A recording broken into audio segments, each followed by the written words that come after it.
माता पायी परिक्रमा करत असताना कवडा हनुमान मंदिर या ठिकाणी आम्ही चाललोय। 2 किलोमीटरवर उंबरठ हे गाव लागणार आहे।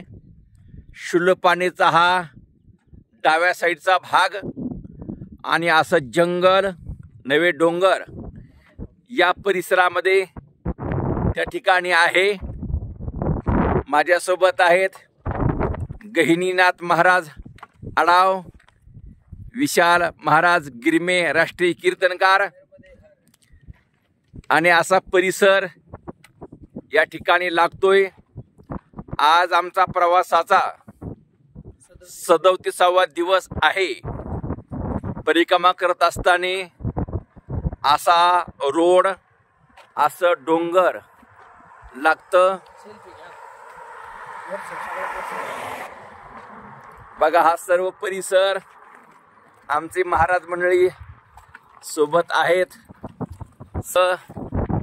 जे डोंगर आहे आपण सर्व बघून त्या ठिकाणी घ्या। परिक्रमा करत असताना बाकी काही कमी पडत नाही। ठिकठिकाणी आश्रम असतात आणि सर्वांची सोय त्या ठिकाणी केल्या जाते। शेवटी ठेविले अनंते तैशीची राहावे, चित्ती असू द्यावे समाधान।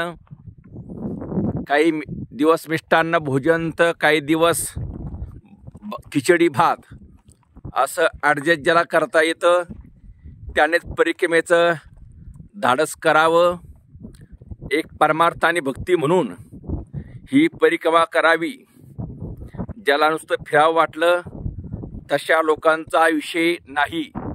त्यामुळे एक भक्ती म्हणून, परमार्थ म्हणून, साधना म्हणून जीवनामध्ये ही परिक्रमा करावी। धन्यवाद।